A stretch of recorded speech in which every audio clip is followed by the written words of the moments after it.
all absent family, neighbours, friends now, but we don't have dating pool crafternoon. This is why being queer is the new white privilege. I actually saw this recently. This is in that article. Yeah.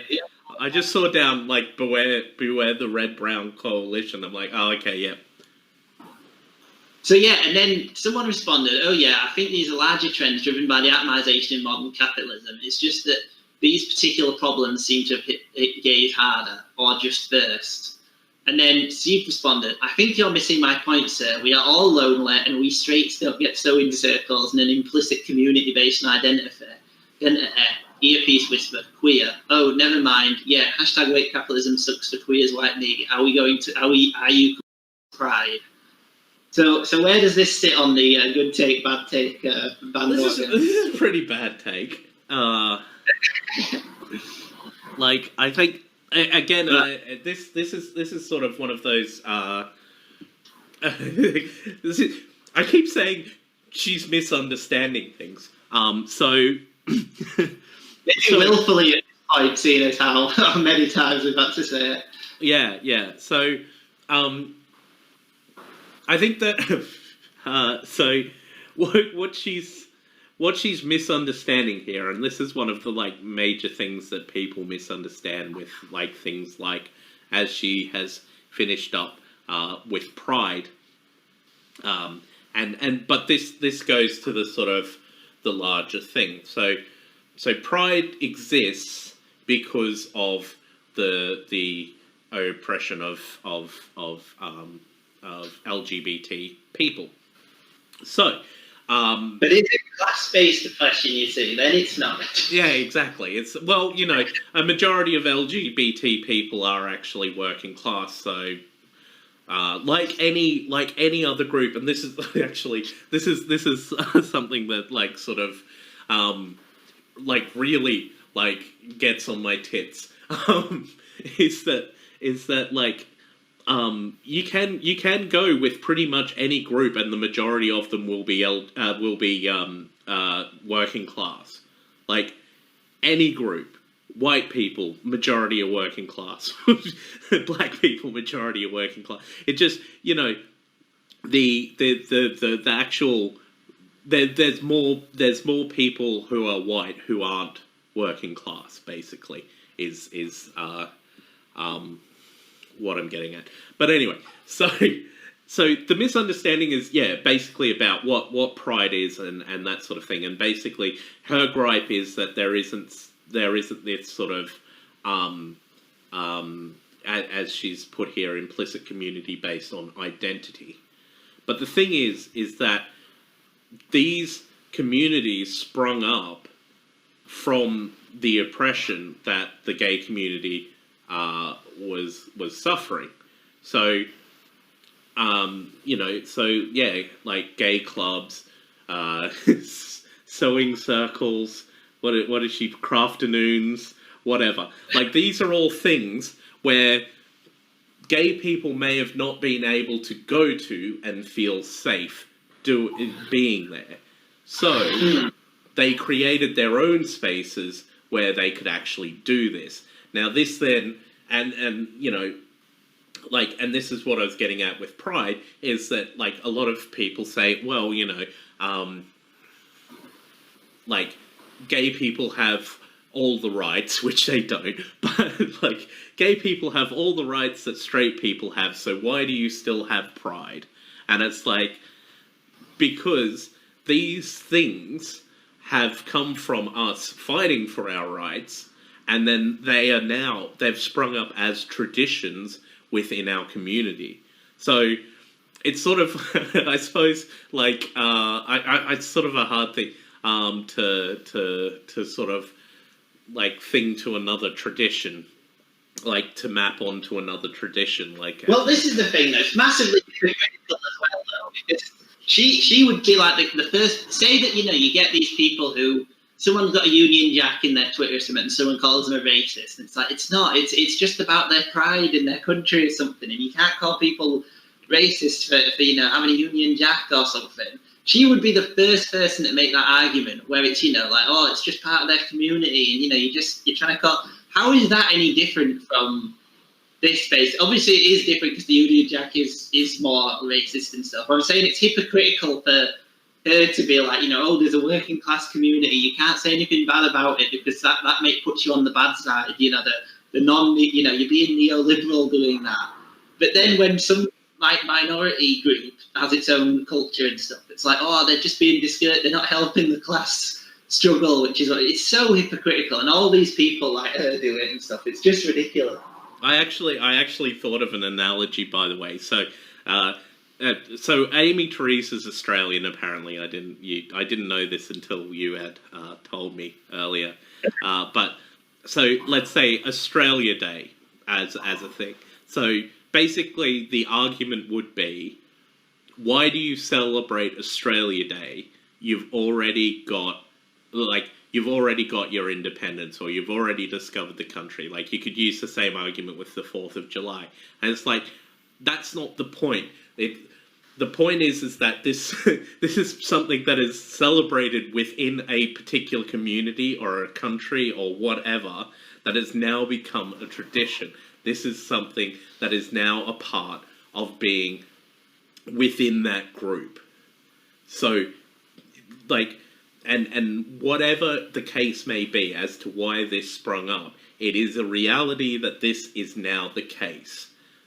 So, complaining about it and saying that you are hard done by this ignores the fact that the reason why these things sprung up is because these people were hard done by, and they didn't have any other opportunity to do anything else.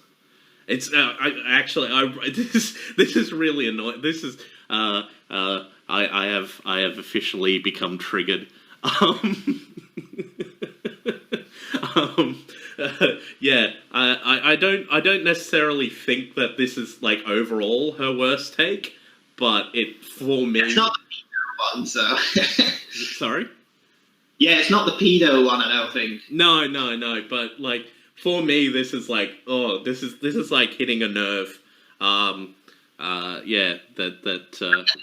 I think she's got as well is that she's saying that, again, I think explicitly within this is the idea that, so she's put, obviously, we're all absent, family, neighbours, friends now. We are, because you're like queer, that you automatically have the things that normal to her, again, it's not unnormal, but like, to say like working class people have, as if it's some kind of privileged thing to be able to go to Pride, or that all queer people go to Pride and are gregarious and have like an identity based around that, rather than the idea that everyone's suffering through the same stuff. She even says at the end, oh, never mind, yeah, hashtag white capitalism sucks for queers like me, are you coming to Pride? As if it negates the problems of, late stage capitalism to have a group.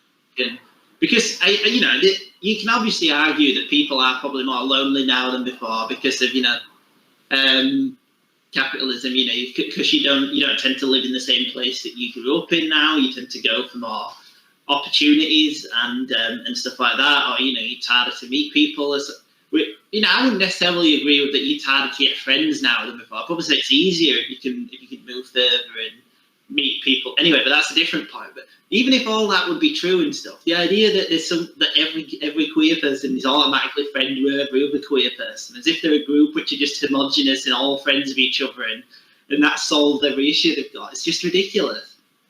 Yeah, these black people all hanging around together, at least they've got family and friends. When the reality, well, with black people it's obviously different because they, like say the American thing, the conservative thing again, say if someone said like, oh, they at least have a community or something, they're all stuck together. It could be poverty that's sticking them together anyway, if they are all like, if you've got like a large family or something. It's just ridiculous to point out these, like these small groups and pretend they're all homogenous. And yeah, this is actually the most annoying one, I agree, actually. It's not quite as bad. It makes so many assumptions which are offensive. It's unbelievable.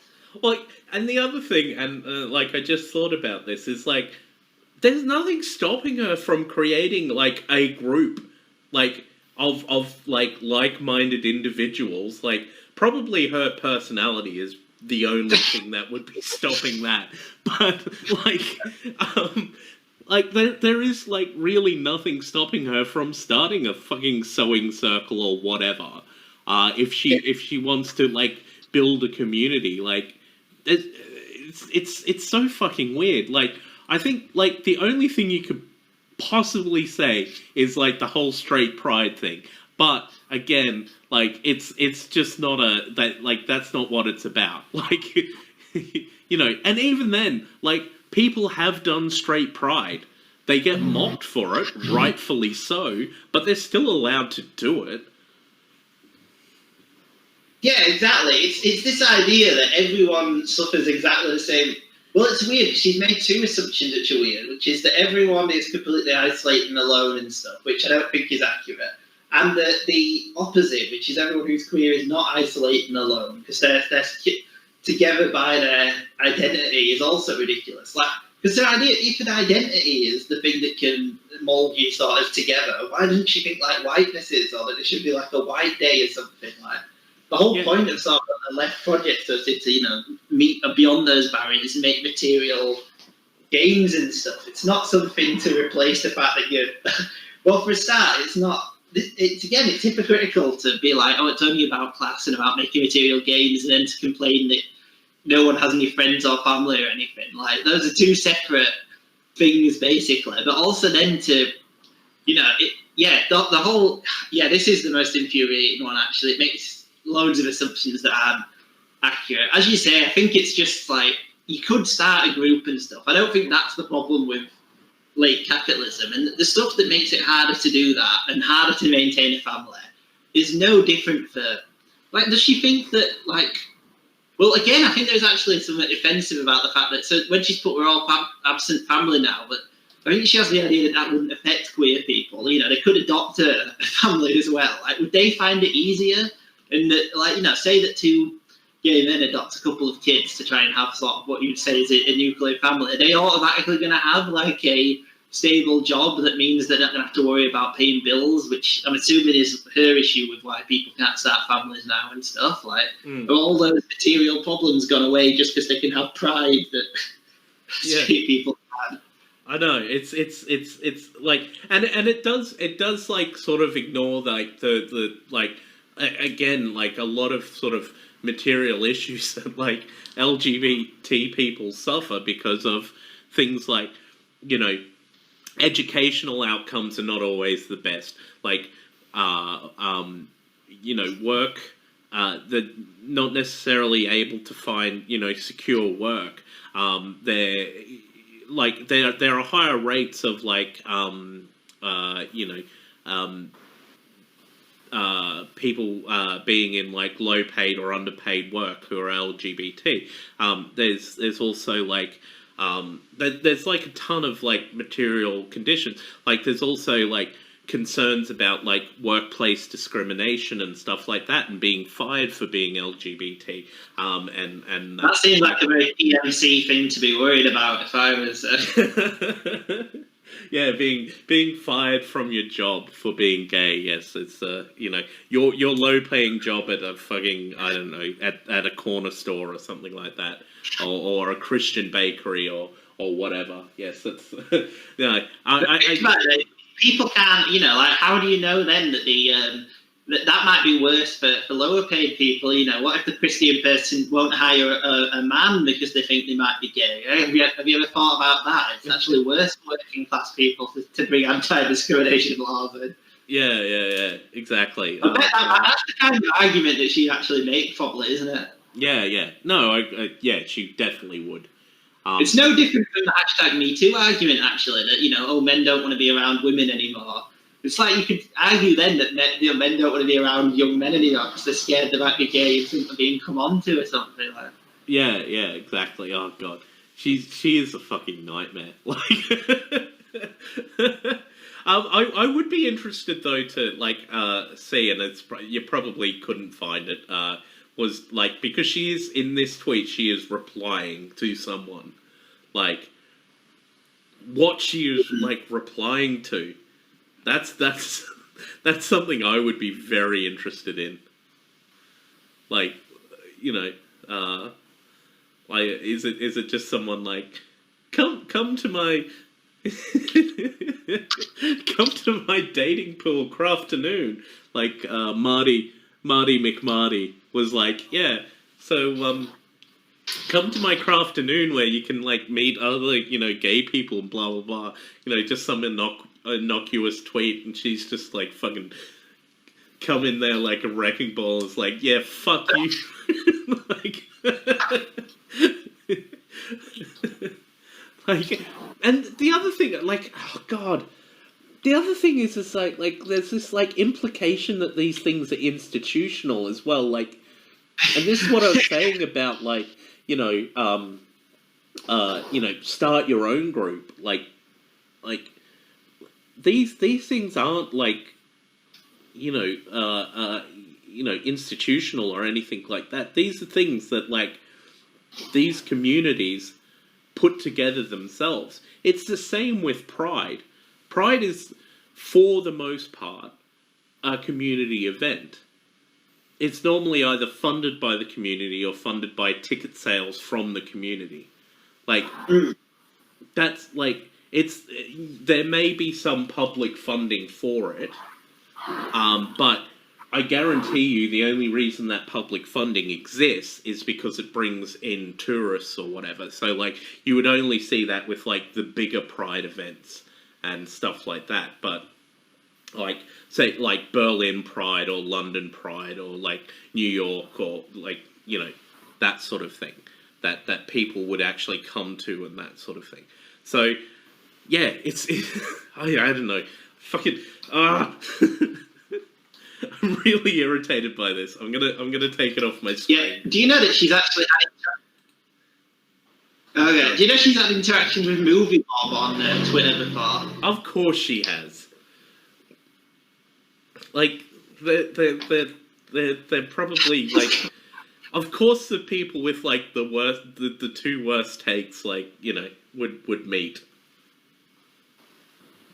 Yeah. Well, it is interesting because they are like the opposite. Like, so as to close it off, the reason why she's interesting is because she is like as close to the cartoon like Movie Bob is the cartoon caricature of a sort of like useless woolly liberal or someone who doesn't really know very much about anything and comments on everything, and you know they have just the worst stupid liberal opinions that the Mayor Pete vote or something. She is like the closest you can get to the class reductionist argument, where it's literally anything which isn't class-based is anti-class-based. Like the idea that queer is queer identity is against it, or feminism is against it, and yeah, just these ridiculous ideas that like everything is. But yeah, she's like the mirror image of Movie Bob, and I think it is kind of, you know, there are people who are going to be attracted to her opinions and stuff because of, you know, they might be disaffected. It's like that dirtbag left thing that I sent you an article about it, but you know, there's the tendency called the dirtbag left on the thing, and you know, there'll be people who are attracted to that as opposed to sort of the normal left who've been pushed out or something because they may not have like liberal opinions and stuff. But this is just as bad as the dumbest liberal take on anything at all. Like, yeah, she's just as wrong as as other people are who have the different opinion. It's just she's from a different thing. But yeah, ignore Aimee Terese. Well, it's easier to do now since she's been cancelled off Twitter again. But yeah, she's a rube. I think we've definitively seen that she has bad takes. She does definitely have bad takes. They vary in degree of badness, but they are all bad. So I think that, like, as you have mentioned, Movie Bob, I think, you know, to be balanced and fair, I think we should take down Movie Bob next, seeing as we've totally eviscerated Aimee Terese. If you're listening, Aimee Terese, yeah, you had it coming. She's not going to listen to this. I think she has a tendency to respond to things where people talk about her as well and stuff. I think she may, and then, well, she can't tweet about it anymore. But yeah, so what's the point? Exactly. Yeah. But again, as I was saying off the off the mic. I'd give me Movie Bob over her any day and stuff. He's at least more. Again, more. I think his opinions are actually better. I know we'll get into them later and stuff, but like this person, like Aimee Terese, would definitely just vote for like Trump or something, saying that the woke liberals had forced it to do it or something. I think that that it is that kind of like people say it and it's kind of ridiculous thing to do, but this is borderline red brown alliance kind of stuff. That's definitely where she sits on the thing. Yeah, definitely. But yeah, we'll do Movie Bob next.